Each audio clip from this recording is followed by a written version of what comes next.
A Rivers State High Court sitting in Port Harcourt has ordered the factional Speaker of the State House of Assembly, Edison Ehie, to preside over the legislative activities of the House pending the determination of a motion before it. Justice M.W. Danagogo issued the order on Tuesday in an ex parte motion where the House of Assembly is the first claimant and Ehie is second. The motion has factional Speaker Martins Amayewole as first defendant, while Dumle Mao is second. In the process prepared by Senior Advocate of Nigeria, D.I. Iboroma and others, Edison wants the court to order Amayewole and others to stop accessing the State Assembly complex until the burnt hallowed chamber is fully renovated by the government. Ehie also wants the court to order that he lawfully takes over the speakership of the State Assembly until the matter before it is dispensed.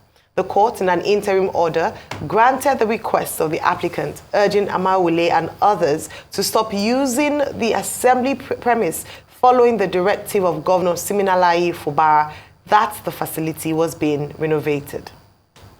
Meanwhile, the All Progressives Congress in Rivers State says it will not watch a judge allegedly violate the principles of law even as it plans to petition the National Judicial Council if the issued ex parte order restraining Martins Amayewole and Dumle Mao from being Speaker and Deputy Speaker of the Rivers State House of Assembly is not reversed. Chairman of the APC Caretaker Committee in Rivers State, Tony Okocha, says the move is an abuse of court process.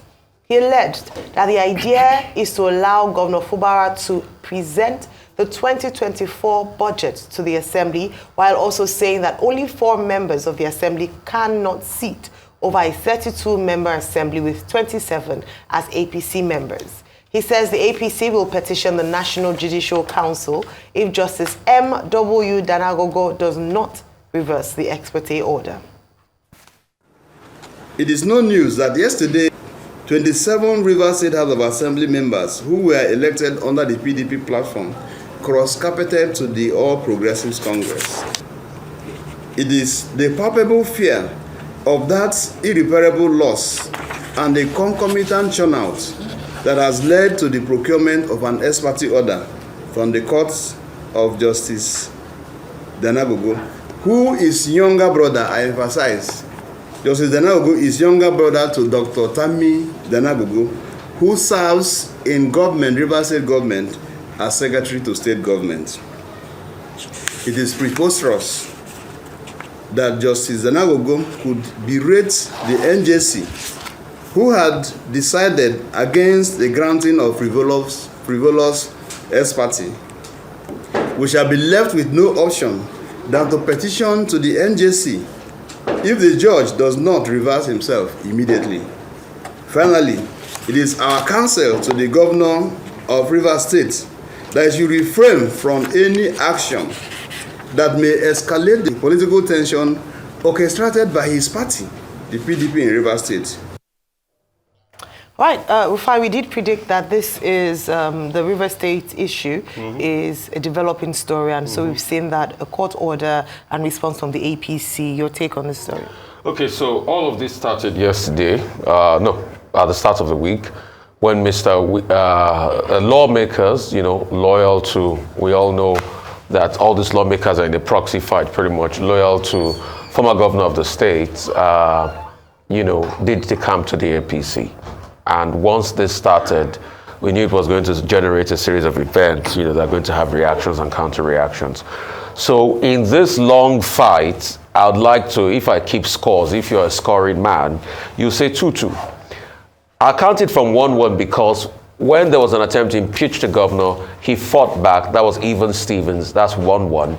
Yesterday, a couple of days ago, when the lawmakers decamped, that made it 2-1. Now with this court ex parte to tell the other factional part that they cannot parade themselves until all is done to fix the National the River State House of Assembly, then it's 2-2. So where's all of this going?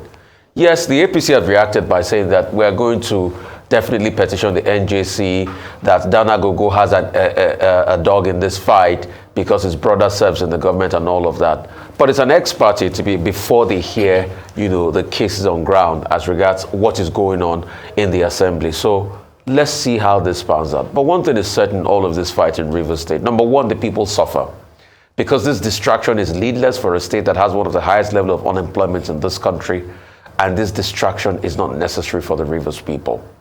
But it's another installment in the fight. Let us see if these members loyal to the FCT minister will go ahead and strike next week and probably push for an impeachment. Let's see if that will happen. Let's see how Governor Fubara will be able to sustain with these 4 lawmakers he's got and play this game effectively. Let's see. This is another installment of God Father and God Son. And let me also predict here. I see another one brewing next year, probably in Kogi State. I might be wrong on that, but it speaks volumes about our political system. That once somebody is interested because they got you in there, then the people start to suffer all the shenanigans and all the brickbat that happens. It has constantly happened in our political life, and it will constantly happen except the people decide that there will be a stop to who holds political power, and it must truly be the will of the people. But how can it be truly the will of the people in a country where the paraphernalia of elections can easily be hijacked by any politician that is ready to put the highest amount of money on ground? And even the security agencies too can be hijacked by any politician that is ready to put the highest amount of money on ground. So nothing is solved. And Nigeria will continue to go around this circle if nothing is done. So barring the legal wrangling, this is a new installment in their fight. It's going to continue. True to game on. Let's see how it pans out. All right, new installment in their fight. Okay, obviously, the Rivers State is in chaos. And the chaos is well demonstrated by the bigger chaos that we see in the Rivers State House of Assembly. What is the background to this? It will be recalled that when an attempt was made to impeach Martins Amewule as Speaker, the Amewule camp ended up impeaching Edison Ehie as Majority Leader. Edison Ehie and those who were loyal to Governor Fubara went their own way, got a space within state government house premises, and declared an alternative faction of the State House of Assembly in Rivers State. So effectively at that point, there were 2 different factions of the State House of Assembly. And then, of course, there were court cases purportedly leading also to the impeachment of Martins Amewule, who was Speaker as at that time. So it's that division between both factions that has now led to Edison Ehie, former Majority Leader, loyal to the governor, going to court to secure an ex parte injunction. On the wings of all of this, we had also the drama of 27 members out of the 32 members of the Rivers State House of Assembly defecting to the opposition party, the All Progressives Congress, leaving 4 members of the House with 1 speaker on the side of the governor of the state. I think there's 1 abstention and 27 on the other side, making the full complement of 32. Now, what is the situation here? A number of issues. Yes, I agree absolutely that this is playing out as a drama between Fubara and his godfather, who anointed him as governor of Rivers House of Assembly. First lesson that we see here is the danger involved in Mr. A anointing Mr. B as a stooge or protege to go and represent him in government house, so that even after leaving office, he can continue. And we have seen this play out in many states of the Federation.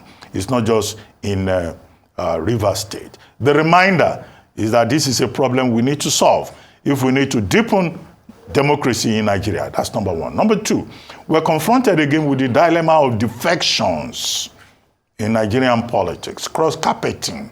We've had it since First Republic in other jurisdictions. Yes, defection is forbidden. There are strict guidelines against it. But if you go to the UK, if you go to the US, if you go to Canada, it's not a common practice.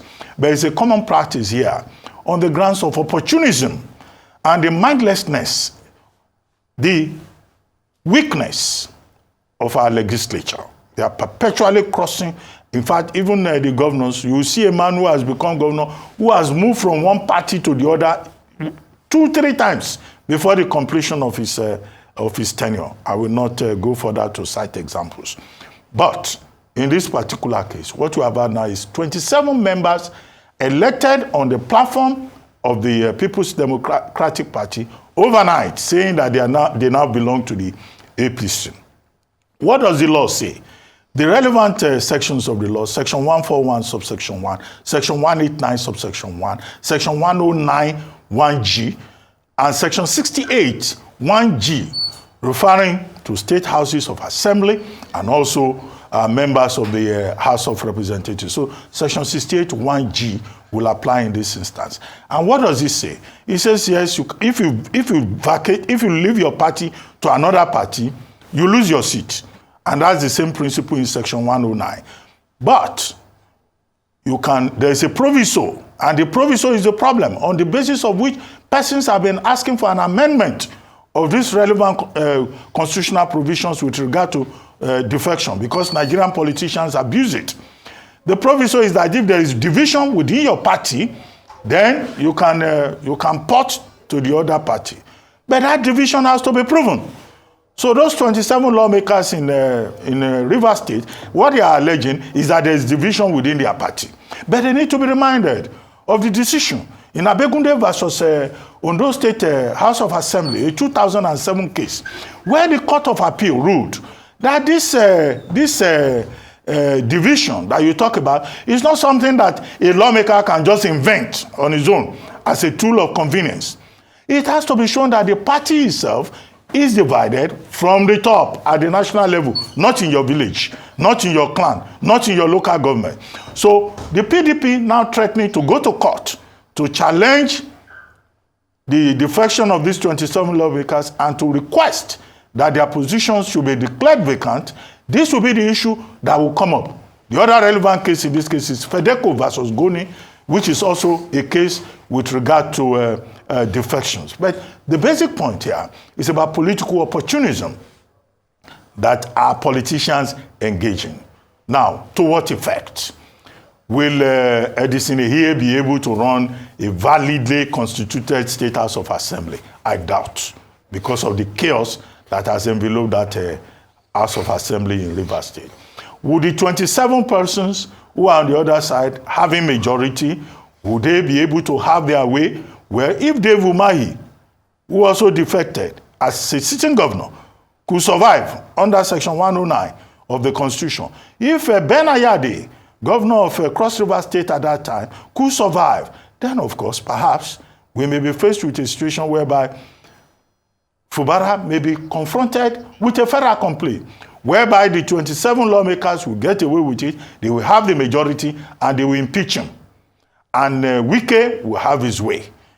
So it's a very messy situation, a sad comment on the state of our democracy, and there will be copycats going forward if the Rivers situation succeeds. But Fubara cannot be playing Mr. Nice. Does he have to go and consult Abdullahi Ganduje, who was able to fight Dr. Rabiu Kwankwanso to a standstill when he was faced with a similar situation like this? But I see Simi Fubara playing the good boy, still being nice, when he's facing a war, not a battle. Yes, certainly, we'll see how this plays out. If he knows what is good for him, well, he should weigh the options. Maybe since he's saying he doesn't have to be governor by force, maybe he should just read the tea leaves to know when the game is up. Well, yesterday, Rufai, talked about the fact that it would be interesting to find out who would win this war between former Governor Nyesom Wike, whose birthday is today, by the way. He's 56 years old today, And Governor Simi Fubara has taken out pages in several newspapers to wish him a happy birthday with a message about my Oga. So on the surface of things, still trying to acknowledge the fact that this is a person who is my Oga, in his own words, my Oga. So going back to yesterday where he talked about, at the end of the day, let's see what Governor Fubara's next move will be.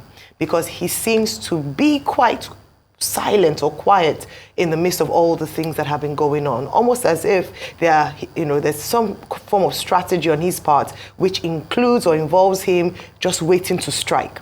Now, overnight we saw this happen, first with the court ruling with regards to Edison Ehie, Right Honorable Edison Ehie, who is one of his loyalists and was ousted as speaker, and now a court confirming that he's speaker.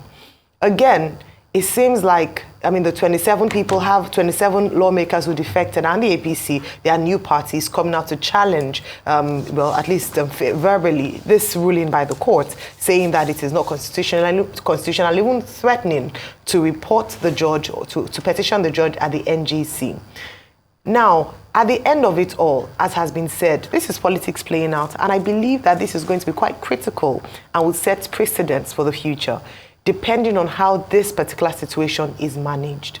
Because we have a democracy where, there are no clear ideologies when it comes to parties or a political party. And this is something that has been talked about a number of times. So people belong to one party and at the drop of a hat are willing and able to move to the next party. This then brings to the question as to during election, maybe perhaps we should ask that question, who do the people vote for? Is it the candidate, the party? Because recall that even on the ballot sheet, the name of the candidate is often not represented on the ballot sheet.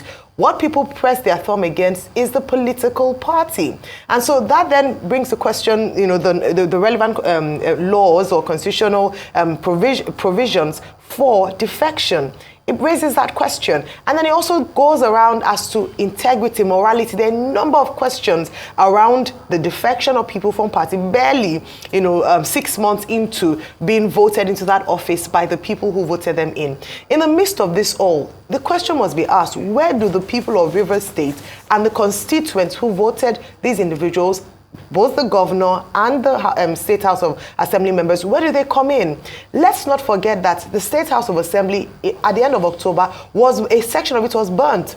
Fire raised a part of it, and the court has ruled that until it is renovated, there should be no sitting in that house. Who is talking about the investigations that were promised after that house was burnt, that section of the house was burnt? Does this mean that in another state, in another situation, people would get away with situations like this without any thorough investigation? We just come out after an incident has happened, we make a lot of noise around the fact that we must get to the bottom of this, and then it disappears into thin air. And what kind of democracy are we practicing in this nation? What kind of democracy or legacy of democracy are we leaving for future elections and future activities in the political space? These are some of the questions I believe that a lot of people, other political parties, other players, and other states will be looking at the Port Harcourt or Rivers State situation to see how things will play out. And so I think it's very important that beyond the individuals involved, the parties must also rise up. Because like I said yesterday, it's not just a challenge against individuals, it's also a challenge against political parties in Nigeria, how strong political parties are and what role they play in democracy and in the political landscape in Nigeria currently.